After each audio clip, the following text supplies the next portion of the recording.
Xin chào các bạn. Mình đã tách bột mì đa dụng ra thành mì căn và tàn mì.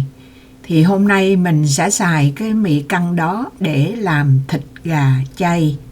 Thành phẩm thịt gà chay này bạn có thể chế biến các món chay giống như là mình dùng thịt gà trong các món mặn. Bạn nhìn xem trên màn hình, cái miếng thịt gà chay này nó có cái xới gần như là thịt gà thật.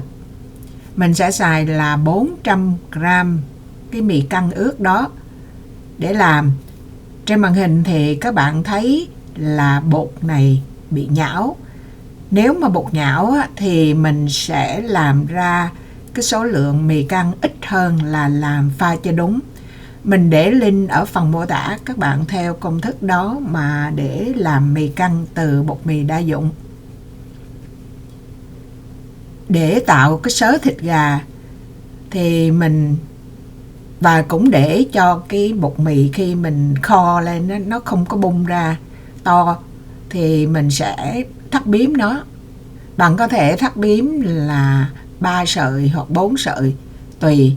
Sau khi thắt bím xong nếu mà bạn muốn cho nó đẹp hơn thì các bạn để nó cỡ 20 phút cho cái gluten nó mềm ra, rồi mình kéo dài sợi rồi mình cột guốc lại lần nữa. Cái đó là tùy thôi, chứ còn nếu mà làm một lần cũng được. Đây là cái cách thứ hai, thì mình kéo dài ra rồi mình cột guốc. Mình cột guốc như vậy cũng giống như bên kia, mình cột guốc xong rồi cho nghỉ 20 phút rồi các bạn cột guốc lại một lần nữa.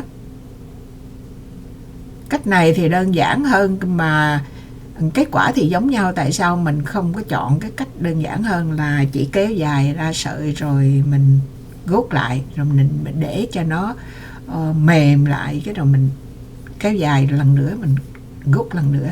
Chỉ có vậy thôi.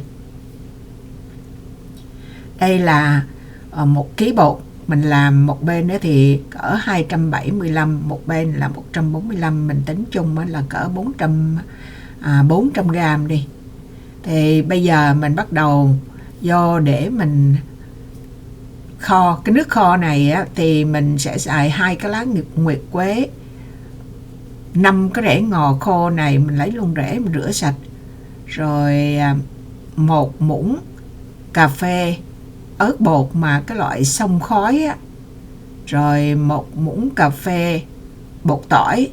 Các bạn có thể nhìn nó ít hơn lát thì mình lúc đầu mình định đổ ít nước, nhưng mà sau mình đổ nhiều nước thì mình thêm vô. Mình cho vô nửa muỗng tiêu, rồi 1/4 muối biển thì càng tốt ha, muối đỏ này, muối hồng này, tại vì nó lạc hơn thôi, lạc hơn muối thường ăn thôi. Rồi mình cho vô 1 muỗng canh nước tương, và các bạn sẽ cho vô tổng cộng là 2 cốc nước. Phần ở trên mình thiếu cho phần mà mình quay thì các bạn cần, cái này là cần nhắc ngày 2 muỗng cà phê nước cốt gà chay. Mình không biết dịch sao. Bạn nhìn ở trên đó, cái này thì nó gọi là bouillon cái hiệu Better Than Bouillon Base. Rồi mình sẽ bỏ 2 cái cục thịt trắng đó bỏ vô nồi. Mình để từ nước lạnh cũng được, nếu mà bạn kỹ thì để nước sôi lên hãy bỏ vô. Mình thấy không có quan trọng, mình bỏ luôn từ nước lạnh. Mình bỏ nước lạnh mình dùng cái nồi Instant Pot nhưng mà cái tác dụng của nó mình xài giống như nồi thường thôi, thì các bạn đừng có để ý nó. Mình đổ thêm nước, nhưng mà mình sợ đổ nước mà ngập thì nó sẽ bị loãng ra, thành ra mình chỉ đổ rồi nửa chừng mình nấu 1 tiếng đồng hồ, nửa chừng mình nấu riu rồi cỡ 30 phút thì mình lật cái mặt lại để hai bên nó đều thấm hết. Cái nước này đừng có đổ đi. Mình sau khi mình vớt ra mình để nguội, rồi mình xé sợi, rồi nếu mà các bạn không xài bỏ đông lạnh như mình thì đổ cái nước đó vô lại.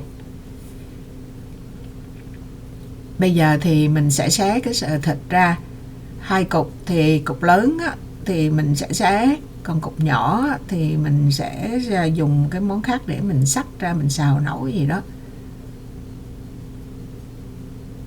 muốn xé ra thì mình tháo cái mình thắt như hồi nãy, thắt như thế nào thì bây giờ mình tháo nó ra. Mình nếu mà lỡ nó gãy thì thôi, còn mình kéo ra sợi dài rồi mình xé nó.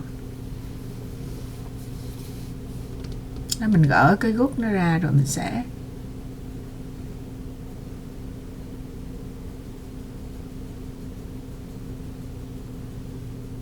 Cái thịt gà này á thì mình sau khi mình xả xong á, mình đổ cái nước mình kho nó đó, mình ăn mình cảm nhận như là nó không giống thịt gà, là bởi vì nó có thịt gà thì nó bùi chứ nó không có giòn. Nhưng mà cái này á, thì mình làm nó giòn, hơi có cái giòn giòn hơn.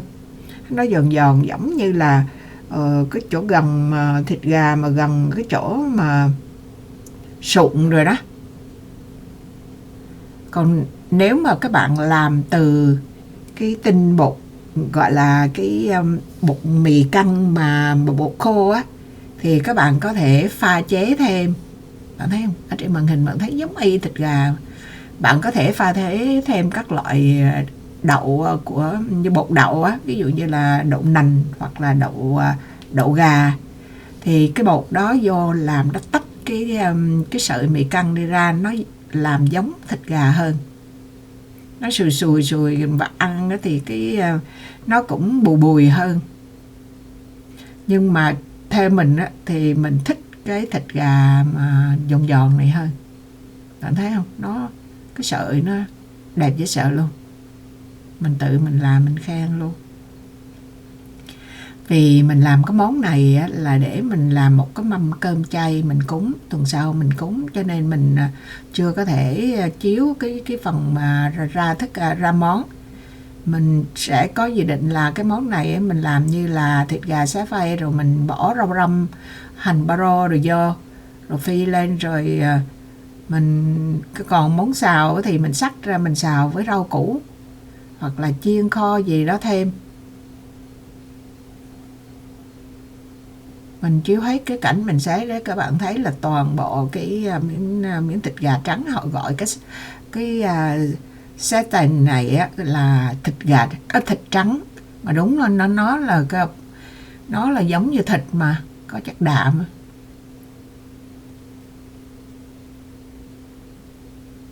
Mình nếm thử mình thấy rất là ngon. Ăn nó không có mùi bột, nó không có nó không có làm mình ngán á. Bạn có thể pha chế thêm nó, nếu bạn thích là bột nêm, bột ngọt, bột gì á, bạn bỏ vô thêm. Nhưng đối với mình chừng này là, mà nhớ là phải có cái nước cốt gà chay. Mình không biết dịch sao, gọi là vegan chicken bouillon, better than bouillon base. Mình không biết nó là dịch như thế nào.